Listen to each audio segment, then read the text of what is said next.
नमस्कार। जिन लोगों का जीआईसी का पेपर है, ये वीडियो उन्हीं लोगों के लिए है। आप लोगों के मैसेज पे ये वीडियो बनाया जा रहा है। सबसे ज़्यादा इस समय जो मैसेज आ रहे हैं वो है स्कोर ना सुधरने के। 10 मिनट का टाइम दीजिएगा।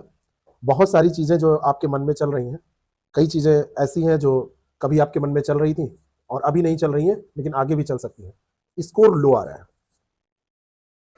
प्रेशर बढ़ रहा है, एग्जाम नज़दीक आ रहा है, तो इसको कैसे मेंटेन करें, क्या तरीका होना चाहिए? क्योंकि कोई भी पेपर आपका जब पास होता है तो उसमें एंजाइटी कंट्रोल करना, अच्छा माइंडसेट रखना बहुत जरूरी होता है। क्योंकि सफलता में जितना अभ्यास, 20-30 दिन जो आपके पास 20 दिन बचा है, मान लीजिए कि अभी 20 दिन बचा है, आपके पास 25 दिन बचा है, तो 20 दिन में आपको कैसे अभ्यास करना है, उससे ज्यादा जरूरी है कि एंजाइटी को कैसे कंट्रोल करना है, अपना माइंडसेट कैसे सही से रखना है। और सबसे ज्यादा जरूरी यह है कि आपको एग्जामिनेशन हॉल में किस तरीके से पेपर को सॉल्व करना है। वो स्ट्रेटेजी सबसे ज्यादा इंपॉर्टेंट है। टाइम को कैसे मैनेज करना है, ये सबसे ज्यादा इंपॉर्टेंट है।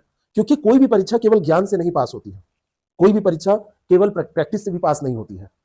इन तीनों चीजों का जब समावेशन होता है तब रिजल्ट आता है। जब आप कोई एग्जाम देने जाते हैं तो आयोग का जो पेपर आपके सामने आता है, उस पेपर को कैसे हल करना है, इसके लिए आपको समझना पड़ेगा कि पेपर कैसे आता है। तो इसके लिए मैंने हमेशा कहा कि पीवाईक्यूज आप देखिए।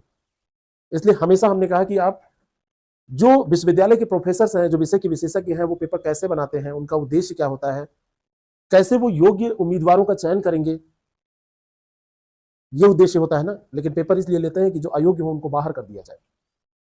जब आप किसी कोचिंग का टेस्ट देते हैं तो आप कोशिश करते हैं कि उसमें स्कोर अच्छा हो, लेकिन जब स्कोर अच्छा नहीं होता है तो आप परेशान हो जाते हैं।